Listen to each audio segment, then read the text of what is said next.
الحمد للہ وکفا سلام علی عبادہ الذین اصطفیٰ اما بعد۔ اللہ تعالیٰ نے ہر دور میں جہاں جہاں بھی انسانی آبادیاں تھیں اپنی طرف سے ہادی اور انبیاء علیہ السلام کو بھیجا، اور اللہ نے ہدایت کے ذرائع کو عام فرمایا،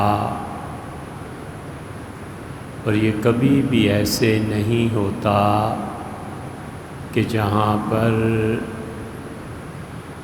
انسان آباد ہوں، کچھ گھرانے ہوں یا ایک بڑا مجمع ہو، اللہ ان کو ہدایت کے بغیر چھوڑ دے۔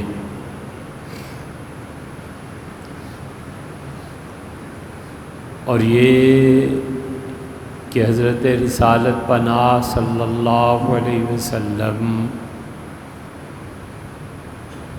اللہ کے آخری نبی جو مبعوث ہوئے، تو یہ انسانوں اور جنات کے لیے اور کل کائنات کے لیے مبعوث فرمائے گئے۔ جس طرح انسانوں میں رسول اور نبی آتے تھے، اسی طرح جنات میں بھی انبیاء علیہ السلام اور رسول علیہ السلام آتے تھے، اور انسانوں اور جنوں کا آپس میں ایک دوسرے سے ملنا جلنا رہتا تھا، اور انسان ان رسولوں کو دیکھتے تھے کہ یہ جن ہے لیکن رسول ہے، انسانوں سے ملتے تھے کہ یہ جن ہے لیکن اللہ کا نبی ہے۔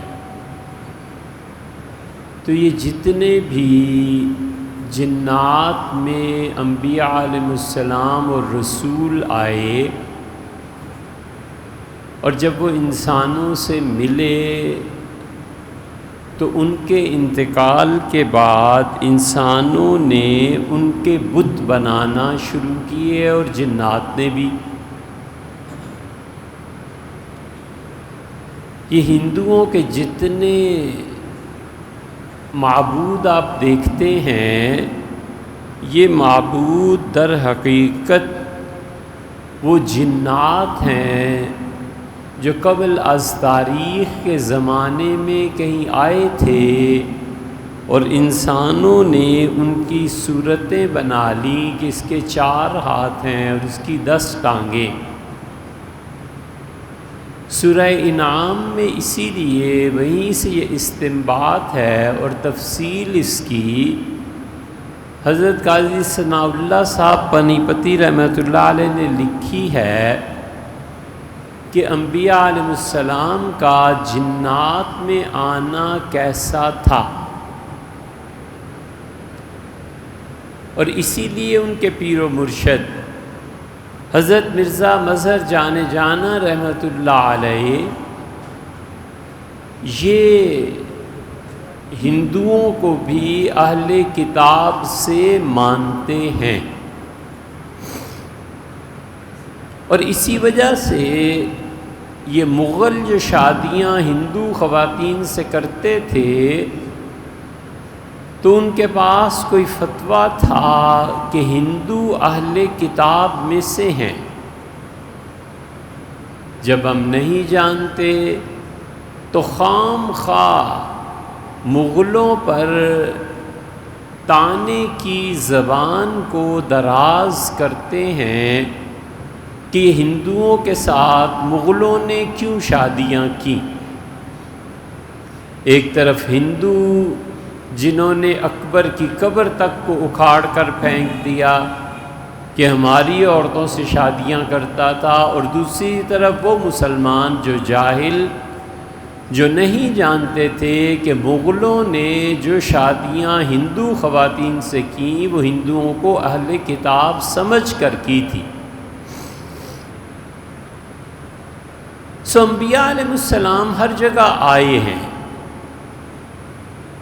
اور تاریخ جب آئی ہے تو چونکہ موسمی حالات کی وجہ سے جہاں سردی اور گرمی معتدل رہتی تھی، زندگی قائم ہوئی تھی، ترکی اور یورپ کو چھوڑ کے اس کا وہ حصہ جو ایشیا میں ہے، اس سے لے کر اور موجودہ روس اور خوارزم اور یہ ریاستیں جو آزاد ہوئی تھیں، یہاں تک زندگی محدود تھی۔ اس لیے اللہ نے جتنے بھی انبیاء علیہ السلام کا ذکر کیا ہے وہ ادھر کا کیا ہے۔ آسٹریلیا، امریکہ، یورپ، اگر وہاں آبادی تھی تو انبیاء علیہ السلام یقیناً آئے ہوں گے، لیکن وہاں پہ غالباً آبادی نہیں تھی، موسم کی وجہ سے، شدید برف باری کی وجہ سے یہ علاقے آباد نہیں ہوئے ہوں گے، اس وجہ سے وہاں پہ کسی نبی کو بھی نہیں بھیجا گیا ہوگا۔ لیکن اگر ثابت ہو جائے کہ وہاں پر انسانی آبادی تھی تو یقیناً وہاں بھی انبیاء علیہ السلام آئے ہوں گے، کیونکہ قرآن کہتا ہے وَمَا كُنَّا مُعَذِّبِينَ حَتَّى نَبْعَثَ رَسُولًا، ہم کسی بستی کو عذاب نہیں دیا کرتے جب تک کہ ہم انبیاء علیہ السلام کو نہ بھیج لیں۔ آپ یہاں آتے ہیں تعلیم کے لیے، اور اگر یہاں آپ کے علم میں اضافہ نہیں ہوتا، ممبر علم کو ڈیلیور نہیں کر سکتا، یہ سننے والے کی سمجھ سے وہ بالا چیزیں تو نہیں آنا چاہیے۔ نفل پڑھنے چاہیے، اللہ کو یاد کرنا چاہیے، کیا فائدہ یہاں پہ آ کے فضول وقت ضائع کرنے کا۔ اس لیے کلیے اور قاعدے کی بات ہے کہ ہم سب علم کے لیے، تعلیم کے لیے جمع ہوتے ہیں۔ اسی عرض کیا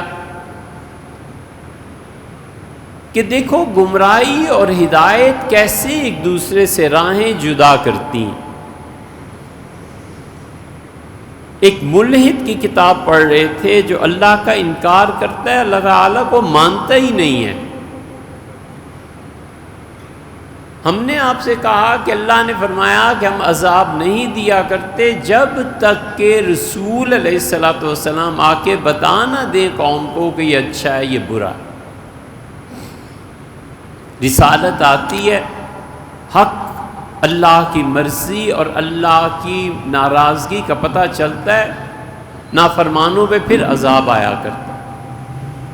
اس ملحد نے لکھا اسی آیت سے، اسے کہا اس کا مطلب ہے نبی آتے ہی اس لیے ہیں کہ عذاب دیا جائے، تو جب نبیوں کے آنے سے عذاب آنا ہے تو نبی نہ آئیں یہ بہتر ہے، کیونکہ انسانی عقل خود فیصلہ کرے۔ آیت ایک ہے، اس میں سے سیدھا راستہ کون سا ہے اور گمراہی کس طرح اس نے اختیار کی ہے، اس نے کہا اس کا مطلب ہے عذاب نبیوں کی وجہ سے آتا ہے، نبی آئے گا تو عذاب آئے گا، کیا ضرورت ہے پھر نبی کو بھیجنے کی علیہ الصلوۃ والسلام۔ استغفر اللہ۔ یوں علم گمراہ کرتا ہے، اسی لیے اللہ کہتا ہے یضل بہ کثیرا، اس قرآن سے بہت زیادہ لوگ گمراہ ہوتے ہیں، یہدی بہ کثیرا، اور اس قرآن ہی کی وجہ سے لوگوں کو ہدایت ملتی ہے۔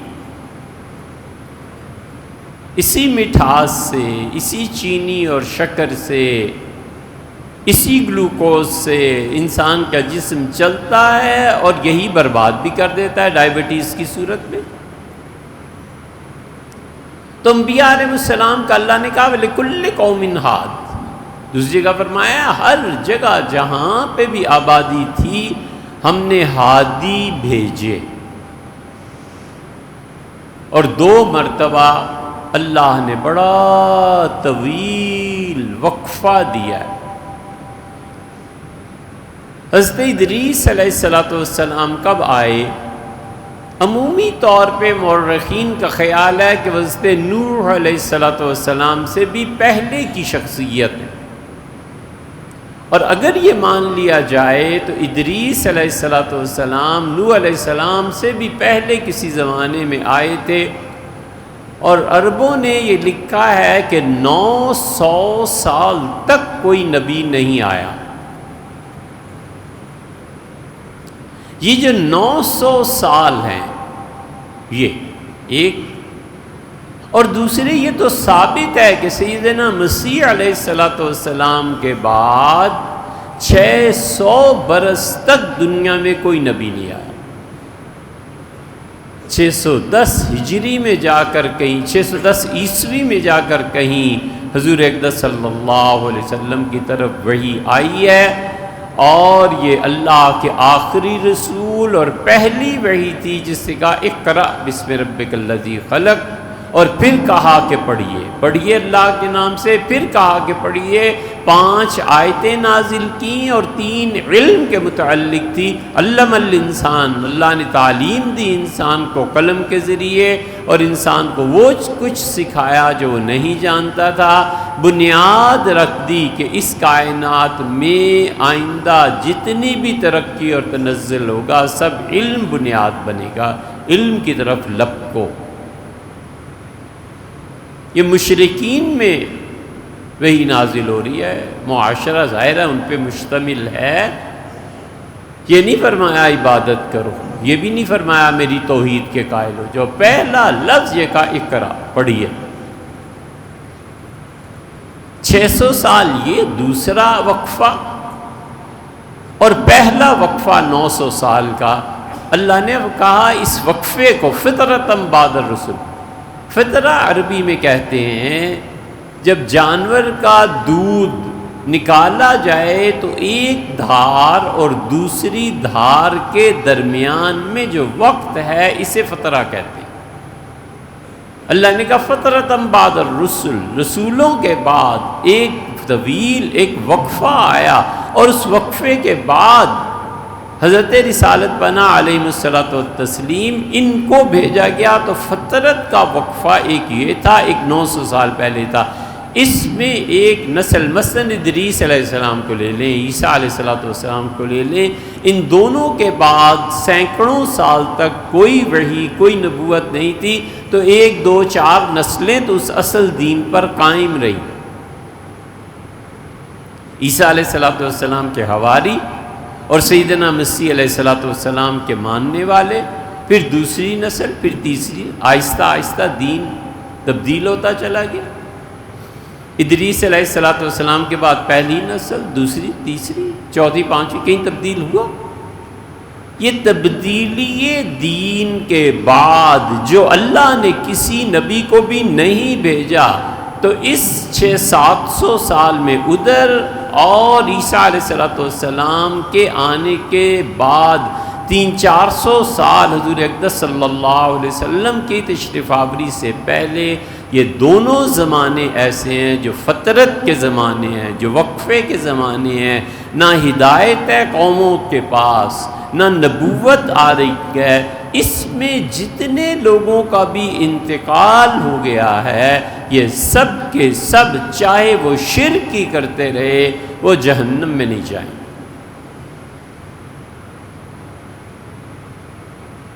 وحی نہیں تھی، تعلیم ہی نہیں تھی، یہ سب کے سب جہنم میں نہیں جائیں گے۔ جنت میں جائیں گے نہیں جائیں گے ایک الگ مسئلہ ہے۔ اللہ انہیں جنت میں لے جائے یہ بھی ہے، اللہ تعالیٰ انہیں مٹی میں ملا دے یہ بھی ایک رائے ہے علماء کی۔ اللہ تعالیٰ ان سب کو اٹھائے اور اعراف میں داخل کر دے، اللہ کی مرضی ہے، لیکن انہیں عذاب نہیں ہوگا۔ یہ وہ فرق ہے جو ہمارے درمیان اور وہابیزم کے درمیان ہے۔ اب تو وہ بات نہیں رہی، لیکن شاہ فیصل کا دور کیا، اور فہد کا دور کیا، اور عبداللہ کا دور کیا، اور خالد کا دور کیا، جوں ہی سعودیہ کی زمین پہ قدم رکھا پرچہ پکڑا دیتے تھے اور اس پہ باقاعدہ لکھا ہوتا تھا عربی میں سارا تمہارا عقیدہ یہ ہونا چاہیے، اور معاذ اللہ استغفر اللہ حضور اقدس صلی اللہ علیہ وسلم کے والدین جہنم میں۔ اس عقیدے کی پرچار کی جاتی تھی، اور یہاں اہل حدیث میں جو غیر محتاط ہیں، یہ مذہبی منافرت اور یہ ٹھیکیدار مذہب کے، یہ سب کو کہتے پھرتے ہیں، بکتے پھرتے ہیں حضور اقدس صلی اللہ علیہ وسلم کے والدین کے بارے میں، والیاذ باللہ۔ ہم کہتے ہیں کچھ ہو جائے چپ رہنا چاہیے، یہ فطرت کے زمانے کے لوگ ہیں، ہدایت آئی نہیں تھی، پچھلی ہدایت گم ہو گئی تھی، ان کا قصور کیا ہے کہ جہنم میں جائیں گے؟ ہم تو اس سے بڑھ کے موجودہ زمانے کے متعلق کہتے ہیں کہ آسٹریلیا، چین، افریقہ، اس تک اسلام پہنچا ہی نہیں، اور بچہ 20 سال کی عمر میں مر گیا، اسلام پہنچا انگلش میں، انگلش وہ جانتا نہیں تھا، اس نے سنا مسلمان دنیا میں کوئی قوم ہوتی ہے، بس ٹھیک ہے سن لیا۔ چین میں ایک لڑکی پیدا ہوئی 16 سال کی عمر میں، وہ مر گئی، 10 سال 11 سال کی تھی جب وہ عمر کے اس حصے میں پہنچ چکی تھی جب شریعت فرض ہوتی ہے، مر گئی۔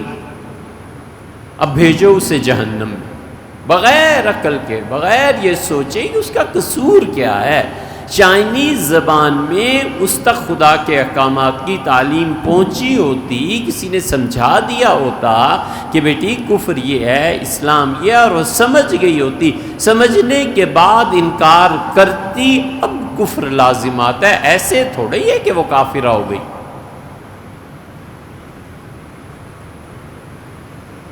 اسی لیے کافر جو نیکی کرتا ہے، یاد رکھو کافر کی نیکی بھی اللہ اس جہان میں ضائع نہیں کرتا، اس زمانے میں، اس اگلے جہان میں، فَلَا نُقِيمُ لَهُمْ يَوْمَ الْقِيَامَةِ وَزْنًا، ہم کافروں کی نیکیوں کو بالکل تولیں گے ہی نہیں، لیکن اس جہان میں تو خدا تولتا ہے۔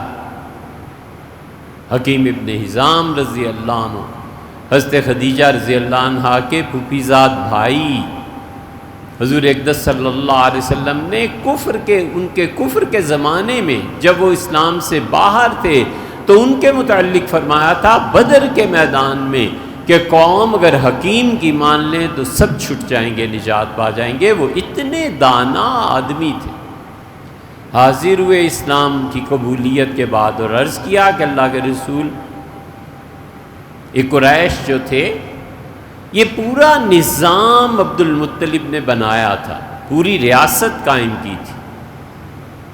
قاضی حضرت ابوبکر رضی اللہ عنہ کے آباء و اجداد کو لگایا کہ عرب بیت اللہ کو مرکزی حیثیت تھی، یہ سارے عرب فیصلہ کرانے یہیں آتے تھے، آپ کا قبیلہ قضاء اور انصاف کو سنبھالے گا، جو لوگ باہر سے آتے ہیں ان سے گفتگو کرنی ہے۔ عمر بن العاص رضی اللہ عنہ کے قبیلے کو کہا کہ تم فصیح و بلیغ لوگ ہو، تم لوگ بہت اچھی طرح بولتے ہو، تقریر کرنا جانتے ہو، مکہ میں اس کو سنبھال۔ حضرت عباس رضی اللہ عنہ کو کہا پانی کا بندوبست اس بستی میں تم لوگ کرو، اولاد اور ولادت ایک اور کے ذمے لگا دی، اونٹوں کا کاروبار اور ٹرانسپورٹیشن کتنی ہوگی کسی اور، پوری ریاست قائم ہوئی مکہ کی۔ اس ریاست میں بڑا عہدہ اور مقام جن لوگوں کو دیا گیا ان میں حکیم ابن حزام بھی تھے۔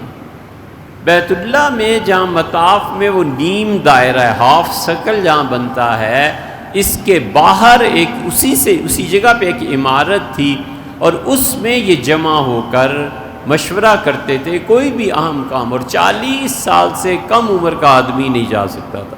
یہ حکیم ابن حزام ان کی تاریخ میں پہلے آدمی ہیں جو 20 سال کے تھے اور وہاں کے ممبر بنائے گئے۔ لوگ کہتے تھے کہ 20 سال میں اس کی عقل 100 سال والوں سے زیادہ۔ حکیم ابن حزام رضی اللہ عنہ آئے اور عرض کیا اللہ کے رسول زمانہ جاہلیت میں میں نیکیاں کرتا رہا ہوں، اللہ کے ہاں اس کا کچھ نفع ہوا ہے؟ تو رسول اللہ صلی اللہ علیہ وسلم اسلمت علی ما اسلفت، یہ کفر کے زمانے میں جو تم نیکیاں کرتے رہے نا، کافر ہونے میں اللہ نے اسی کے صدقے میں تمہیں آج مسلمان کیا۔ زمانہ کفر کی نیکیاں، ہمارے نزدیک کافر کی نیکی تو کوئی کھاتا ہی نہیں نہ رکھتی۔ یہ کافر جس نے بجلی ایجاد کی ہے، یہ کافر جس نے پانی کے ڈیم اور یہ چیزیں اور وہ مشینیں اس کی لگائی ہیں، اور یہ کافر جنہوں نے سارا آپ کا آئی ٹی کا سسٹم دیا ہے، ایسے ہی نہیں ہیں۔ اللہ کے ہاں عدل بھی ہے اور اللہ کے ہاں رحم بھی ہے۔ ایسے ہی نہیں ہے کہ ہمارا رکشے کا ڈرائیور جو ہے وہ فلانے نیوٹن سے اچھا اور اس سے اچھا۔ اللہ کے ہاں کوئی نظام۔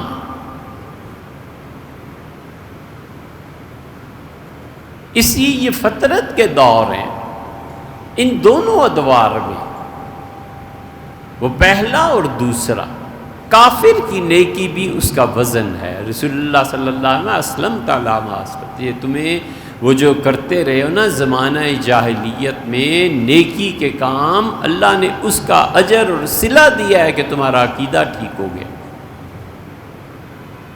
یہ حکیم ابن حزام رضی اللہ عنہ اس پائے کے آدمی تھے۔ حکیم ابن حزام نے رسول اللہ صلی اللہ علیہ وسلم کو بتایا تھا کہ اللہ کے رسول میں 1000 آدمیوں کو پانی پلاتا ہوں۔ حج پہ جب لوگ آتے ہیں تو 1000 آدمیوں کو میں پانی پلاتا ہوں۔ اسی لیے قرآن بار بار کہتا ہے، وہ کافروں کی مذمت میں بھی کہتا ہے، ما سلککم فی سقر، فرشتے پوچھیں گے جہنم میں کیسے پہنچ گئے؟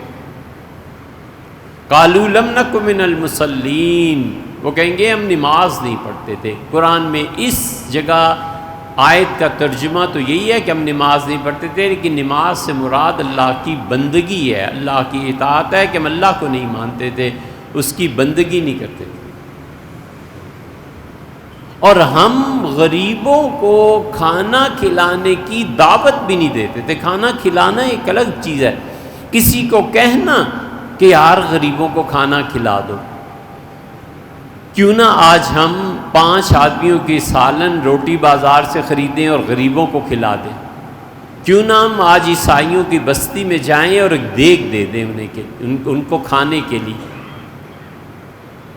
اللہ کہتا ہے ان کا بہت بڑا عیب ہے۔ اسی لیے رأیت الذی یکذب بالدین، تم نے اس کافر کے حالات پر غور کیا ہے جو قیامت کے دن کو جھٹلاتا ہے؟ فذلک الذی یدعو الیتیم، ہاں یہی کافر ہے جو یتیم کے سر پہ ہاتھ نہیں رکھتا۔ ولا یحض علی طعام المسکین، لوگوں کو ابھارتا بھی نہیں، ترغیب بھی نہیں دلاتا، لوگوں کے دل بھی ادھر کو نہیں لبھاتا کہ یار غریبوں کو کھانا کھلانا چاہیے۔ اسی لیے اللہ کہتا ہے یطعمون الطعام، میرے بندے وہ ہیں جو کھانا کھلاتے ہیں، مسکیناً ان لوگوں کو جو کھانے کی سکت بھی نہیں رکھتے، وہ یتیماً یتیم بچوں کو کھانا کھلاتے ہیں، وہ اسیرا اور جو جیلوں میں پڑے ہوئے قیدی ہیں ان قیدیوں کو کھانا کھلاتے ہیں۔ قسم کھاؤ ہم میں سے کبھی کسی نے سوچا ہے کہ بڑی اداری ہے نا آگے کچھ گوشت اڈیالہ بھجوا دیں، قیدی کھا لیں گے؟ میرا 2 گھنٹے کا سفر ہی ہے نا، تکلیف ہی ہوگی نا، کیا ہوگا؟ گوشت تو دینا ہی دینا ہے کہیں نہ کہیں، میں کیوں نہ اڈیالہ جیل میں دے آؤں اور اللہ کی اس بات پہ عمل کروں۔ اللہ نے کہا مومن وہ ہے جو قیدیوں کو کھانا کھلاتا۔ اللہ اسی لیے کہتا ہے فک رقبۃ وما ادراک ما العقبہ، قیامت کا دن اتنا سخت ہوگا جیسے تمہیں پہاڑ پہ چڑھنا پڑ جائے، ہمالیہ سر کرنا پڑے نا، مر جائے گا۔ اللہ نے کہا میں تمہیں بتاؤں پہاڑ آسانی سے کیسے چڑھا جا سکتا ہے؟ پھر کہتا ہے فک رقبۃ، گردنیں آزاد کرو، جس آدمی نے قرض لے کر جوا کھیل لیا ہے، جس آدمی نے قرض لے کر شراب پی لی ہے، جس آدمی نے قرض لے کے کسی عورت سے کچھ طے کر لیا ہے، وہ جو قرض جس نے دیا تھا اس کا تو کوئی قصور نہیں نا، یہ ہماری نافرمانی میں خرچ ہوا ہے، کوئی بات نہیں، تم اس کا قرضہ ادا کرو۔ یہ مہر حنفیہ کہتے ہیں کہ قرض اللہ کی معصیت کے لیے، نافرمانی کے لیے لیا جائے تو بھی اس کا قرضہ ادا کرنا۔ فک رقبۃ، لوگوں کی گردنیں چھڑاؤ۔ امام شافعی رحمۃ اللہ علیہ کا مسلک اور ہے، وہ کہتے ہیں کہ اگر خدا کی نافرمانی کے لیے لیا گیا ہے تو بالکل نہیں دینا چاہیے۔ ہم کہتے ہیں حضرت جس نے دیا ہے اس کا کیا قصور ہے؟ وہ کہتے ہیں تم اسی طرح معاف کرتے رہے تو جرائم معاشرے میں بڑھتے رہیں گے۔ دونوں طرف کے دلائل ہیں، لیکن ہمارے نزدیک یہ ہے کہ قرض جس نے دیا ہے اس کے پیسے پلٹاؤ، قرض ادا کرو، اس پہاڑ پر چڑھ جاؤ۔ او اطعام فی یوم ذی مسغبہ، لوگوں کو اس دن کھلاؤ جس دن بھوک ہی بھوک ہو، کال پڑ جائے، گندم بند ہو گئی، پتہ چلا آج شہر میں ہنگامہ ہے اور محلے پورے میں پانی کی بڑی دشواری پیش آ گئی، معلوم ہوا کہ ہوٹل بند ہیں۔ یہاں تو روز یہ تماشے ہوتے ہیں نا۔ اللہ کہتا ہے جس دن لوگوں کو کھانے میں دقت محسوس ہو انہیں کھانا کیا؟ یتیمن ذا مقربۃ، اپنے خاندان کے یتیم بچوں کو دیکھو، ذا مقربۃ، جو تمہارے رشتہ دار ہیں اور یتیم بچے ہیں، ان کے سر پہ ہاتھ رکھنا۔ حضور اقدس صلی اللہ علیہ وسلم نے فرمایا تم نے کسی یتیم بچے کے سر پہ اگر ہاتھ بھی رکھ دیا، جتنے بال تمہارے ہاتھ کے نیچے آئے اللہ نے اتنی نیکیاں تمہارے لیے لکھ دی۔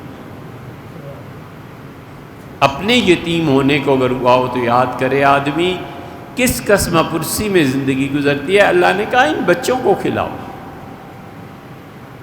او مسکینن ذا متربہ، ان غریبوں کو اٹھاؤ جو مٹی میں مل گئے ہیں بیچارے، کچھ نہیں کر سکتے، اللہ نے کہا انہیں کھانا کھلاؤ۔ یہ معاشرہ چاہیے۔ آپ کو اللہ نے توفیق دی ہے، آپ 10 12 15 بوتلیں ٹھنڈے پانی کی اپنی گاڑی میں رکھ لیں، مارکیٹ سے خرید لیں۔ یہ پولیس والے جو ہمارے کام کے لیے بیچارے کھڑے ہوتے ہیں، گرمی ہے نا شدید، جاتے ہوئے سے بوتل دے دی کہ بھیا یہ پانی پی لیجیے، کتنی بڑی نیکی۔ اللہ کہتا ہے وہ دن جس دن پہاڑ پہ چڑھنا پڑے گا، یہ لوگوں کے قرضے ادا کرنا، یتیموں کے ساتھ شفقت اور محبت، ان کا خیال کرنا۔ یہ آپ کے مدارس بھرے پڑے ہیں یتیموں سے۔ جو شخص اپنے بیٹے کو دال روٹی بھی کھلا سکتا ہے نا گھر میں، کبھی مدرسے میں نہیں بھیجتا، سوال ہی پیدا نہیں ہوتا۔ یہ غریبوں یتیم ہی ہیں اور غریبوں ہی کی اولاد ہے جو مدرسوں میں جائے اور پڑھے۔ 4 پیسے بھی اللہ نے دیے نا، ہم ہرگز اپنی اولادوں کو نہیں بھیجیں گے۔ نتیجہ یہی نکلے گا کہ یہ بچے جب دین پڑھ کے آگے آئیں گے تو وہی کچھ ہوگا جو اب ہو رہا ہے۔ اسی لیے ہندو جو تھے نا، ہندو وہ کہتے تھے کہ سنسکرت زبان جو خالص مذہبی زبان ہے، جیسے ہمارے یہاں عربی، وہ کہتے تھے کہ سوائے برہمنوں کے کوئی نہیں پڑھے گا۔ وہ کہتے تھے اس لیے کہ جب یہ سنسکرت پڑھ جائیں گے چھوٹی ذات کے لوگ، کمی، تو یہ دین کو بیچیں گے، ہم مفت پڑھائیں گے اور دین کو نہیں بیچیں گے۔ ہندو کبھی اجازت نہیں دیتا تھا کہ میڈیکل، طب، وہ کہتے تھے برہمنوں کے علاوہ طب پڑھ ہی کوئی نہیں سکتا، حکیم کوئی نہیں بن سکتا۔ وہ کہتے تھے اگر ہم چھٹی دے دیں سب کو کہ یہ آ کر طب پڑھیں تو نتیجہ یہ کہ اس علم طب کو، میڈیکل کو بیچ کے پیسے کمائیں گے اور ہم علاج مفت کریں گے۔ ہندو کبھی نہیں پڑھنے دیتے۔ اعلیٰ عہدے پر ہندو برہمن کے علاوہ کسی کو نہیں آنے دیتا تھا. وجہ وہ کہتے تھے یہ اعلیٰ عہدے پہ پہنچ گیا تو اس نے غربت میں جو پرورش پائی ہے وہاں جا کے کسرے نکالے گا، اس لیے اس آدمی کو لو اعلیٰ عہدے پہ، اس آدمی کو طبیب اور معلم بناؤ جو گھر سے کھاتا پیتا ہو، نہیں تو گھر کی کسریں یہاں میڈیکل سے نکلیں گی، گھر کی کسریں جو ہیں وہ تعلیم بیچ کے نکلیں گی، گھر کی کسریں فوج میں اعلیٰ عہدوں سے نکلیں گی.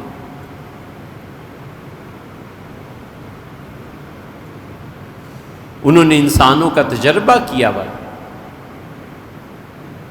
اس سے بھیا انبیاء علیہ السلام جس معاشرے کو قائم کرنا چاہتے ہیں وہ باہمی بھائی چارے پہ مشتمل، مذہب کی تفریق نہیں ہے. مذہبی بنیاد پر تفریق کرنا کہ ہندو ہے پانی نہیں پلانا، کیوں بھئی؟ انسان ہے یا نہیں؟ ہندو ہے لہذا سکھ ہے اس وجہ سے اس کے ساتھ ناانصافی ہو رہی ہے، ہم نے کھڑا نہیں ہونا. غلط چیز ہے. ہمیں حق کے لیے، انصاف کے لیے کھڑا ہونا ہے، مذہب کی تفریق سے بالا ہو کے. ظلم ہے کسی پہ بھی ہو. حضور اقدس صلی اللہ علیہ وسلم بالکل جوان تھے، 19-20 برس کی عمر ہوگی. جتنے مشرکین تھے سب نے، مکہ میں ایک بہت بڑا فساد ہو گیا تھا، اس کے نتیجے میں قبائل کے جتنے سردار تھے نا انہوں نے ایک کمیٹی بنا دی، بڑے بڑے قبیلوں کے سردار بیٹھے. انہوں نے کہا یار مکہ میں آئندہ یہ ظلم نہیں ہونے دیں گے جو ہو گیا، یہ جو لڑائیاں ہیں روکو انہیں. حضرت رسالت مآب صلی اللہ علیہ وسلم نے فرمایا میں 19-20 سال کا لڑکا تھا، میں بھی اس میں گیا تھا. یہ عرب جب جنگ کے معاہدے کرتے تھے تو ایک بڑے لگن میں برتن میں خون کسی جانور کا جمع کرتے تھے اور ہاتھ ڈبوتے تھے. خون میں ہاتھ ڈبونے کا مطلب یہ ہوتا تھا کہ اب خون ہی خون ہے. اور جب خوشی کا کوئی معاہدہ کرتے تھے تو عطر اسے کسی بڑے ڈول میں ڈال کے اپنے ہاتھ اس میں ڈبوتے تھے کہ اب پکی بات ہو گئی. حضور اقدس صلی اللہ علیہ وسلم نے اس میں شرکت کی تھی، سارے مشرک بیٹھے ہوئے تھے. اس کے باوجود آپ دیکھیں نبوت ملی ہے، ساری زندگی گزر گئی ہے. آخری سالوں میں فرمایا کہ کاش اب بھی لوگ مجھ سے یہ معاہدہ کرنے کے لیے تیار ہوں، کاش اب بھی وہ وقت آ جائے کہ میں ہاتھ خوشبو میں ڈبو دوں، میں ان کے ساتھ معاہدہ کر لوں کہ ہم لوگ ایک دوسرے کے کام آئیں. سیدنا حسین ابن علی رضی اللہ عنہما کے پلاٹ پر قبضہ کر لیا تھا اور انہوں نے مغرب کی نماز مسجد نبوی میں پڑھی اور وہ اٹھے فرض کے بعد اور انہوں نے کہا نماز پڑھنے والوں اپنی جگہ پہ رہو، مدینہ منورہ کے گورنر نے میری اس زمین پہ قبضہ کر لیا ہے اور میں تمہیں صرف ایک بات کہتا ہوں، کیوں نہ ہم وہ خوشبو کے معاہدے اور کیوں نہ ہم خون کے معاہدوں کی تجدید کریں کہ ہم ظلم نہیں برداشت کریں گے. بڑے بڑے اکابر صحابہ رضی اللہ عنہ اٹھ کھڑے ہوئے، ان کی اولادیں اٹھ کھڑی، انہوں نے کہا بالکل ظلم ہے، ہم نہیں مانتے. ایک آدمی کہہ رہا ہے یار گاڑی آپ نے غلط پارک کی ہے، نہ کریں ایسے، کوئی اس کی حمایت میں نہیں بولتا. ہم کیوں اتنے بے حس ہیں؟ ہمیں چاہیے ہم کہیں کہ یار یہ ٹھیک کہہ رہا ہے بھائی، آپ گاڑی صحیح پارک دیں. 2 4 10 آدمی مل جائیں، کہاں جائے گا غلط پارک کرنے والا؟ ہمیں اس کے لیے کسی اسلامی حکومت کی ضرورت نہیں، ہمیں اس کے لیے کسی کتاب و سنت کی اس پیروی کی ضرورت نہیں جو مومن عبادات میں کرتا ہے. اس کے لیے صرف انسانی عقل، شعور اور اس کے بعد کتاب و سنت کی ضرورت پیش آتی. اس لیے ہم انسانی زندگی کی سطح پر رہیں، ہم انسانوں کی مدد کریں، ہم بھوکوں کو کھانا کھلائیں، ہم قید والوں کو، یہ ابھی 1 مہینے کے بعد ہی قربانیاں ہوں گی نا، ہم انہیں یاد رکھیں. ہم عیسائیوں کی بستیوں کو یاد رکھیں کہ اس خوشی میں ان کا بھی حصہ. ٹھنڈا پانی پلانے میں ہم بغیر اس تفریق کے کہ مومن ہے کہ کافر ہے پانی پلانا ہے. کتے کو پانی پلانے پہ طوائف اللہ کے ہاں بخشی گئی اور مومن کو، انسان کو پانی پلانے میں خدا کی رحمت جوش میں نہیں آئے گی.